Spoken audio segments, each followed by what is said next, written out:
And yeah, let's talk about Hell in a Cell then. Well, first match is Goldust and Stardust versus the Usos. What's your opinion?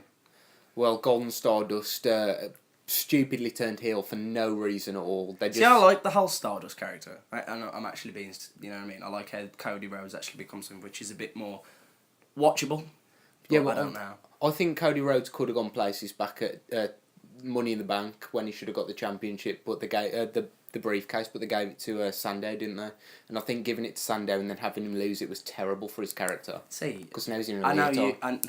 I know you like Sandow, but I've never really.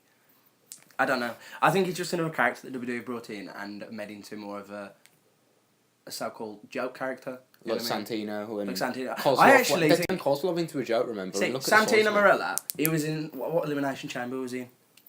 It wasn't long back. Was it 08 or 09 or? It wasn't that long back, but I was watching it and I was watching live stream and everything, and I just thought, why is he in there? Crap. And then he was like the last two, and I actually got really behind him. He lost, of course, but after that, I just think it's like Kane. Sorry, I know I'm going off on a tangent here. I think Kane has been destroyed. His whole character. Mask on. Now he's this, what do you call it? Corporate Kane. I just don't like the whole thought of it. But anyway, back to the matches for Hell in the Cell. Golden Stardust, Usos. I think it's going to be fast-paced on the Usos side. Obviously, with Goldust being in his 40s, he's not the most... Well, it's true. He looks young with his face thing on, so that'll do. He's not the most agile, but he did put on a really good match with Randy Orton, and I'll never forget that when he returned recently. I think that was 2013 early. I think it's going to be a decent match, a good starter for the show. But I think the championship being in there is pointless because it means nothing now. Tag team championship for me, as a viewer, has not meant anything since like Dudley Boys and the Hardys. I think the tag team division in WWE is Miz Show and DX kind of brought it back to relevance for a bit, and it's like you never rated RKO and everything. And so even Team Rhodes Scholars, even though you weren't a fan, I love that tag team. No, I can see where you're coming from, but I just can't get behind Cody Rhodes and Damien Sandow, and I just don't like. Yeah. So anyway. So I'm saying the Usos, because they'll flip the championship back and forth. Golden Stardust are the champions now. It'll go back to the Usos, and they'll carry it on because they've got nothing else to back it up. I don't like the Usos either. I don't think there is actually a tag team that I actually enjoy watching at the moment. Really? But I think I'm going to go with Gold and Stardust because I just think that if they've gone heel, like you say, I think that'll annoy the audience a bit more. So they're on the push, aren't they, at the moment? So that's my view on it anyway. So do you want to move on to the next match? Yeah, sure. So what we think will be on next, because we think the Tag Team Championships will be on first, then we're reckoning AJ Lee versus Paige. I'll just kick off here by saying this feud has got stale, but the actual in-ring action is absolutely great. I'm AJ a big and fan Paige of are both fantastic. of them. I mean, I'm not usually a massive fan of watching like the Diva matches. There's a lot of people that usually say, "I'll go make myself something to eat during the Diva matches." That was in the days of Maurice and Kelly when they weren't talented, not like Lita and Trish when we'd watch every match on Lita was purpose. probably the best Diva in ring, I think, but we're going off another tangent here. Yeah, I know. So but we can compare AJ Lee and Paige's characters to the likes of Victoria, Lita, Mickey James, when there were these edgy sort of... Victoria. Yeah, these edgy... You've been watching Raw, but they've had them on this teasing this lesbian thing at the moment. Yeah, it's actually quite entertaining, so I'm going to go with... I can imagine. An entertaining match. I think AJ should stick with the title, and this should be the end of the feud, and they should go off and feud with other divas. China, again, was a good wrestler, or well, a good diva, let's say, good compared to that. Shame a better personal life. We won't go into that, will we? Well, my opinion on the AJ Lee versus Paige, I actually think they're both really good in-ring competitors, and they've both got such a... I don't know, I like the gimmick. The characters are great, and I think they are both attractive women as well, so I think that's another thing that can pull. And they can wrestle, just remember that. Like, they will go out there and put on a 10-15 minute match that is watchable, and from the divas, that hasn't happened for years. So who do you think is going to win? AJ's going to win, in my opinion. The feud's going to end, and they're going to go off and make other divas. You heard it first on here, even though you probably didn't. But Charlotte Flair will genuinely be a big star when she's in there, and so will... I just hope WWE don't bury her, because they have made such a habit of burying really good talents at the moment. I think, I keep going back to it, but Kane was when I was younger, was one of my favourite superstars. And when the mystique, wasn't it? He had to hold that thing to his throat to spin, but now he's become a human being. It's like if they did that to The Undertaker, it would be terrible. It's about destroying characters. I don't know if this is where you're going to go, but I'm scared they're going to destroy either AJ or Paige's character very soon. They're going to bury one of the two. I've got a feeling. I've got to say it might be AJ. being married to CM Punk. I mean, And I with don't the know. pregnancy rumours, I don't know if you heard. No, I haven't heard. It was about a month ago. I think they genuinely tried to de-push her because of it. There was a rumour that she would be becoming pregnant or trying to become pregnant with CM Punk now as well. And that would obviously... I'll probably... I mean, I'm a big fan of Paige at the moment. I think it's because I know that she's British as well. So Yeah, I think that helps. puts me on her side. So I'll probably go with Paige. So Team AJ all the way for me. So and now let's go on to the Ball Fest. Now, usually it would be the Divas match we go for a leak in. It will be the Big Show and Rusev match this time round, I'm pretty sure. I'm really not looking forward to it. Now, Rusev, as a character, the character is fantastic, and he isn't bad in the ring. It's just, I don't know what it is, but whenever I see him wrestle, he makes me feel sick. Rusev is boring as hell, and the Big Show, I don't even know why he's still employed, and I honestly mean that. No, I know he's an attraction. I went to see in Birmingham the wrestling live. I saw the Big Show. My brother, not being that into wrestling, was like, "Oh, it's the Big Show. I remember him. He's massive in real life. He's great for that first time of seeing him. But once you see him every week, he's just the same stuff. Oh, and I've never known a guy. Face heel, face heel, I was face just heel, about to face say heel, that. I've face never heel. known a guy. Beanie hat, face heel, beanie hat again. Knockout punch, face heel, face heel, face Sudden heel, face submission heel. move, camel clutch for a while. Camel Gone all of a sudden. That was the. I'm not even going to do a prediction for that match because I'm not going. No, yeah, I think. But I suppose we've got to have a prediction. I'm going with Rusev because at the moment. Yeah, he's on the push. He's on the push, and then there's the whole rumour. And there is this Vince is very behind Rusev. I don't know if you've heard. No. Yeah, Vince loves the Rusev character. Because the character is fantastic, this whole pro-Russian, anti-American character. It's just Kozlov all again, that's all. Yeah, I'm going with Umaga Part 2 to win because of the push. Okay, so we move on to the next match. Now, I don't know if I'm going to be entertained by this. It's Sheamus versus The Miz, US Championship. I don't like the way the storyline's gone with this whole comedy Damien Mizdow. I like how completely agree. They're trying to use Sandow, but in such a way that he has become a joke. And I think talented. When he first came into the company, I'm really picky about new superstars. I can see where, like you used to always say, oh, I like him. I can see where it's the word I'm looking for, where the hype was, let's say. But now they have completely just put the traces down and took a dump on him.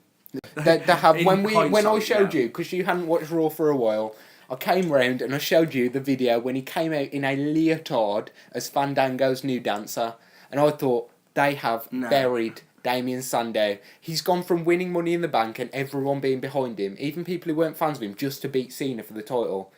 To a comedy upper class act he had when he first came. It was he was the better than accent everyone else. and doing the cartwheels around the ring And like that elbow he used to do. I just think he did have a good character, but again, Sheamus versus The Miz. You never really got behind Sandow. No, but I can see the potential. That's the word I was looking for earlier, by the way, potential. And the fact that we know he's going to be involved with this match. What happened to Sheamus?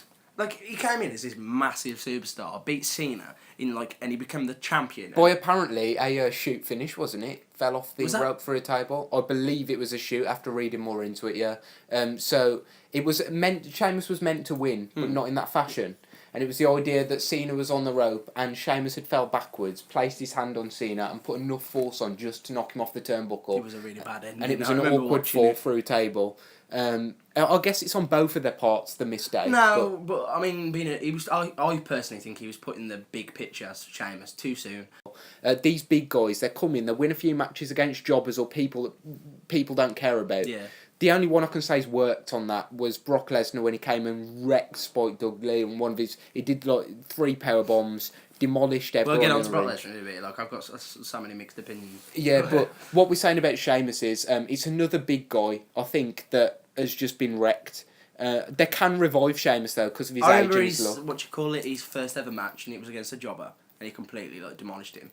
And I remember it's good 1 week. He was good, man. It was so now I could see where the potential he had, and then I mean for me, I don't know if you'll agree, the United States Championship has become a joke title.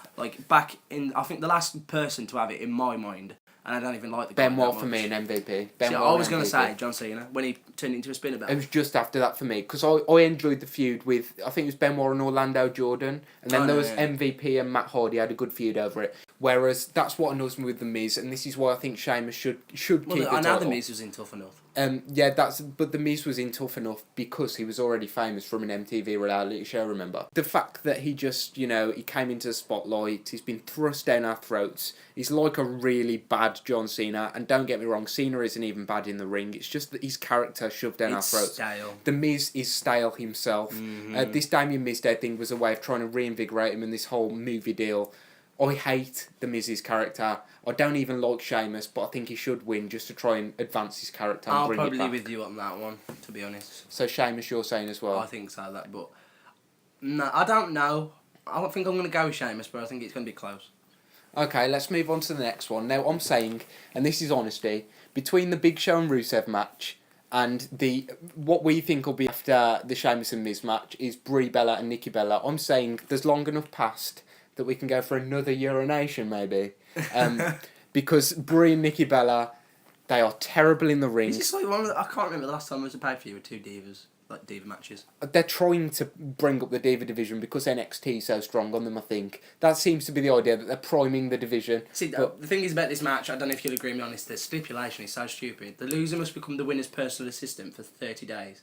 And if they don't comply, they have to be like forced to quit WWE.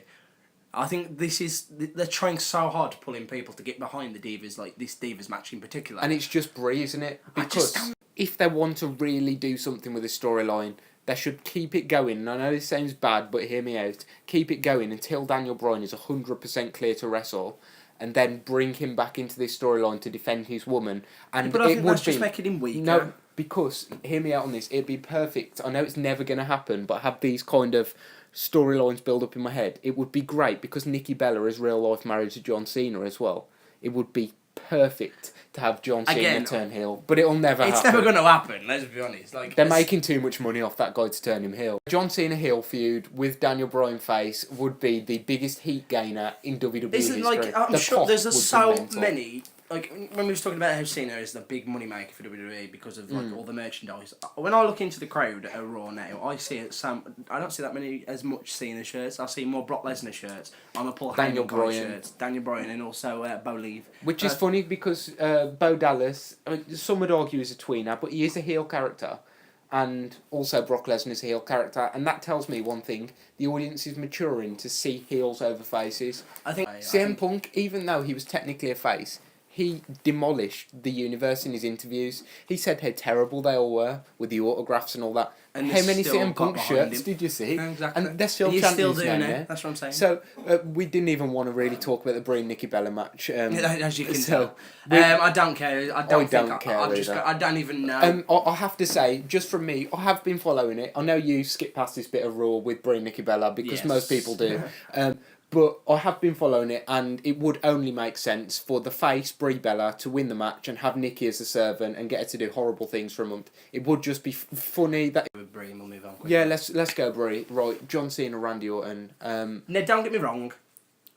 I'm looking forward to it, but, and I bet you'll agree, mate, this feud has gone on for too long. 6 years. I believe their first match was 5 or 6 years ago. And it's still going on. And like the past Raw... He was like, yes, this is going to end a really long feud. How many times have you heard that? It's just never come to an end. They've had quits. They've had 3 stages of hell. They've had Last Man Standing. I mean, don't get me wrong. I enjoy this. Too much. So this is where I can talk about Brock Lesnar. It's to determine the number 1 contender for the WWE World Heavyweight Championship. Now, talking to that, actually, I just want to quickly say I really don't like how they unified the title.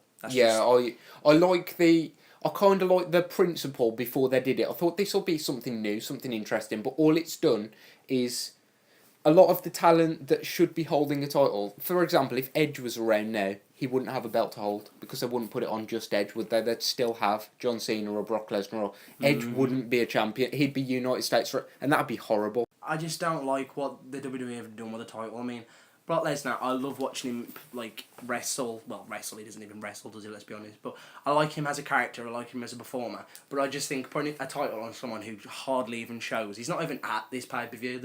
He's not even involved in the matches. Will he show up and interfere? I don't know. No, he's booked on limited appearances, which is even worse. So we only get to see him a set amount of times a year. See, why put the title on someone like that when you could have the title on someone like Dolph Ziggler just for example, and build his character up, and then Lesnar could come back and destroy him, and then so on and so forth. But can you imagine how bad it'd be if Batista had the title? Where's he now? That's my I point. don't And he know. was originally booked to win at WrestleMania, wasn't he? So he wouldn't be around, in my opinion, now anyway at all. And the title had probably have gone to that Lesnar was anyway. such a bad thing, Batista coming back. Batista versus Lesnar would have been interesting 10 years ago. See, Now- I actually was so hyped when I heard about Batista coming back, because I thought, yes, it's one of the old guys. The ruthless aggression era. I have to tell you about the Ruthless Aggression era. That's the correct name for it, because I always forget the name of it, but it was John Cena who started that when he debuted. But my point is, the WWE Network, they have a load of shows on from recent, not Raws, but pay-per-views. Yes. And they have a load of Attitude Era Raws on, but they don't have literally barely anything on the network from 2003, 2004, Which for me 2005. was brilliant. Eddie Guerrero. Evolution, Eddie Guerrero, Chris Benoit, Kurt Angle in his Angle. prime, Lesnar in his prime. You had everything there. for good 2002 was a good year. and the cruiserweight division.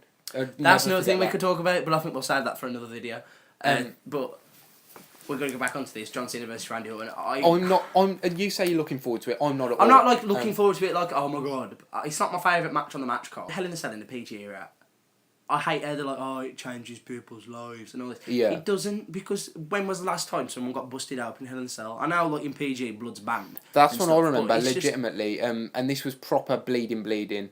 And it was one of my favourite Hell in the Cells was Triple H, Shawn Michaels, the 1 That was hour a at good Bad match, Blood. that was. Now I think that was the perfect way to use the cell and not go outside the cell. They kept it inside for an hour and they used the cage the way it was meant to be used. So I'm saying this is going to be another one of those terrible, shorter Hell in a Cell matches, even though apparently they've given an hour to both the Hell in a Cell matches split between them, so half an hour a match, which would be good. I'm going to say Randy Orton's going to win, and I genuinely think he's going to turn face after this. And I'll say that for a good reason. Lesnar's a champion. Orton turns face because he's had issues with Rollins that you brought up to me earlier. So he's had issues with Rollins. He turns face. In a face run, takes on Lesnar. It's a genuinely credible opponent with the sneaky antics. But face, do you remember the pop he was getting before he was boring Orton? Like Cena Come said on. on Raw. They'd make money Last off time him. he was important was 2002. Well, I wouldn't go back that far. No, it was just a joke. Yeah, Cena saying, 04 but Evolution was the last Legend time. Killer and Orton Legend is Killer. so much better than Viper Orton. That feud with Van Damme, and now we've got this boring Orton. They need to revitalise him. A face turn would do it. My brain is telling me John Cena, because let's be honest, every time you hear Cena in a main event, you always think he's going to win. Like he's become such a superhero character. But I'd rather see Randy Orton, because like you've just said about the face turn, I think that it could be a good gimmick. Yeah. I mean, we've seen John Cena versus Brock Lesnar how many times now? But I'm saying Orton's going to take this one, and I'm also saying that it's going to be a dull match, and I'm saying genuinely, if there are any fans going to the show listening to this, you should genuinely boot out of the building. For the sheer fact that the other Hell in a Cell match matters. I care about the other Hell in a Cell match. There's no stipulation, is there? No, and it's just going to be here's a grudge, let's solve it in the cell, how it should be. With the cinder blocks and that building up to it, it's been fantastic. And I'm saying the Orton-Cena match has been rushed into Hell in a Cell just to get them both on It's the because card. they didn't have any main event because of Exactly. Brock Lesnar not being at the show. So they've just suddenly came up Last with minute this. planning. No, I'll go with Orton. No, you're going Orton I as think I don't know. Are we saying who we want to win or we know who's going to win? If that It's makes sense? predictions, isn't it? Who do we think's going to win? I'm saying I think Orton's going to win genuinely. I think that they're going to hold off on Cena until Lesnar's back again, and we're going to see even another match between them. Anyway, so yeah, I'll probably go with John Cena then. I mean, as much as I'd like to see Randy Orton win, I just think that's Cena's. I don't know. I think there's much more. There's more of a build behind him and Lesnar having a match. Yeah, I suppose. Again, Well, let's move on from that one, because I don't think we're looking forward to that one as much as we I should know have. you're really looking forward to this. But the main event, I am looking forward to an incredible amount. Two indie stars, Jon Moxley and Tyler Black, or as they're now known, Dean Ambrose and Seth Rollins, in a Hell in a Cell. I'm going to pronounce his second name so bad. Rollins. I always Rollins, mix yeah. it up, man. He's like Rollins, but yeah. I've got to say, the build for this, in my opinion, has been one of the better builds of the storyline.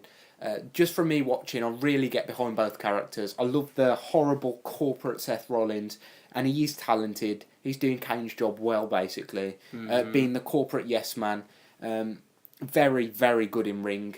CM Punk's similar, I suppose, in some ways. And then you've got Dean Ambrose, who's this loose cannon, I do love Steve his Austin, character. Brian Pillman sort of character coming out of him, and he's evolving every week. That mustard and ketchup from the hot dog stand, that was Stone Cold going over again in my head, and to see that in modern time, he's the only thing that's refreshing about the product.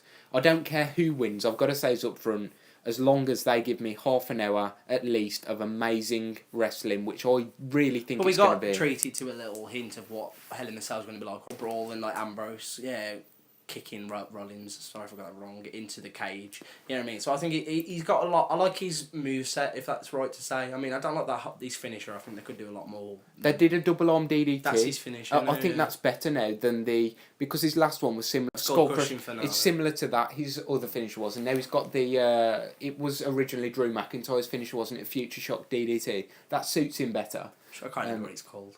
No, he still calls it the Dirty Deeds, doesn't That's he? the one. Yeah. So I'm going to say, I don't care who. I think wins, Dean but Ambrose will win, but I actually got a feeling the Authority will get involved. That's just my The opinion. Authority will, but that I think Dean Ambrose will stop them, and I also think Cena's somehow going to come in and kick them all because he's had his issues with the Authority. See, now you've put that out there, I'm thinking Orton might win.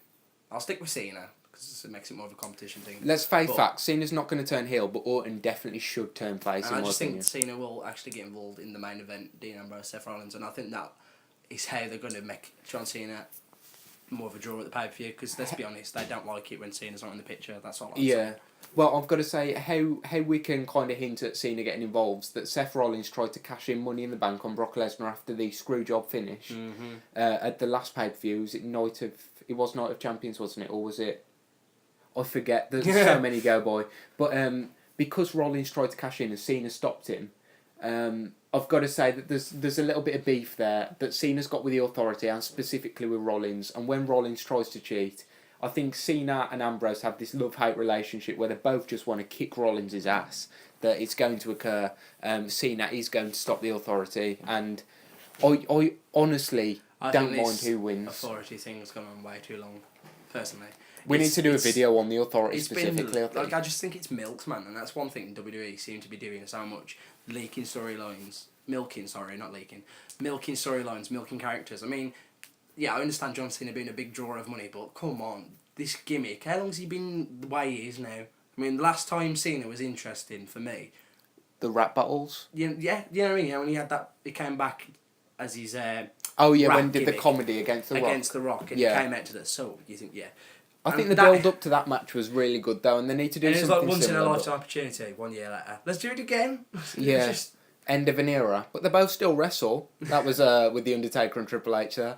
I've never understood the way that they market things, but I know that this match, even though they know that it's a risk putting two younger top... They're developing into top guys, and they are the future. As long as both of them stay on the straight and narrow, 10 years' time, they'll be main eventing everything, I reckon.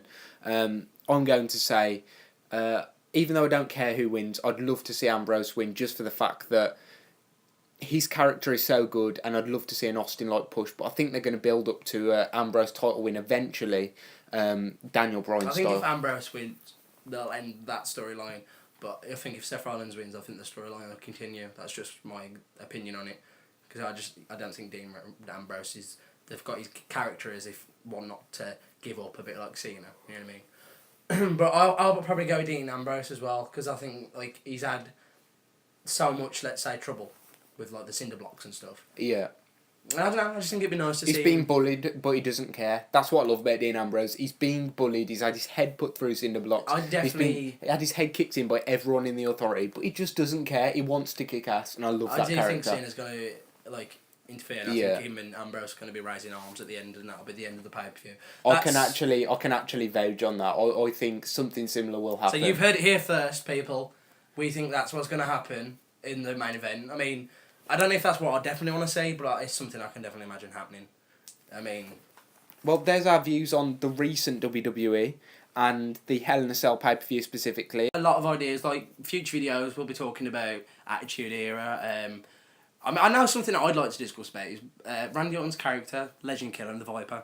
And then we can remember you can get the network at the moment. That's $9.99. $9.99.